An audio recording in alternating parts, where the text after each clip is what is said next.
TikTok. These guys are brandishing the amount of monies that they received as monies that, as ransom. They're everywhere on social media. The intelligence agencies are unable to track and trace those guys, but they're easily able to pick up an average Nigerian who's frustrated and angry at what the Nigerian government is doing. Let me give you one scenario. That is a regulatory body in Nigeria that has the database of Nigerian people and their phone numbers, right? There is also a body that deals with internet service provision, where if you are using an internet service that is covered within the sphere of Nigeria, we can trace through the IP address where you are, isn't it? If you are using Starlink, we cannot trace it because Starlink is not registered in Nigeria, it's in the space. That's the problem they have in Ukraine and Russia. These terrorists, they are most of the times, they are using cellular service and internet from the neighboring countries, not Nigeria. So it becomes tricky. How convenient. That they are using How convenient, Mr. Bwala. That they are using That they're using Starlink. When did Starlink come into Nigeria? Starlink? Did it come after the Tinubu administration or before? Well, I know Starlink. I've been using Starlink before President Tinubu was before he was sworn in as a president. This lady is asking questions that people in the Nigerian mainstream media would not be able to ask. And it's quite a simple question. First of all, Mr. Bwala was right. Starlink came to Nigeria January of 2023, and Tinubu was sworn in May of 2023. So about 4 to 5 months difference.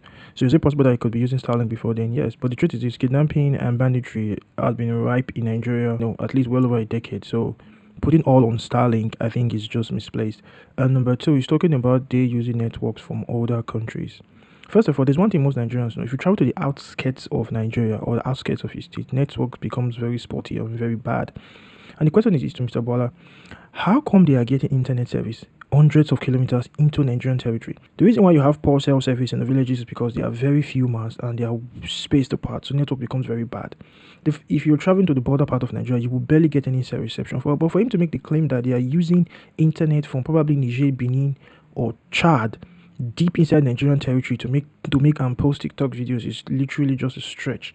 This is the Tinubu administration whereby truth takes the backside and everything is just propaganda and lies.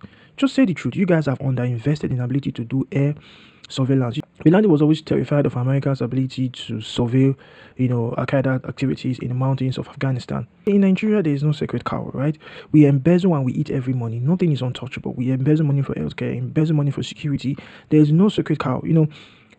There are many countries today that have corruption, but they have functional militaries, they have functional healthcare systems. Their corruption is mostly skewed towards contract appropriation, who gets to have a contract, but the contract gets done. In Nigeria, we eat everything, nothing is sacred. That's the problem with Nigeria. You've embezzled funds for security time and time again, to the point whereby we now lack the ability to effectively survey our airspace, effectively survey our land borders, and do anything to stop insecurity. See you guys in the next one.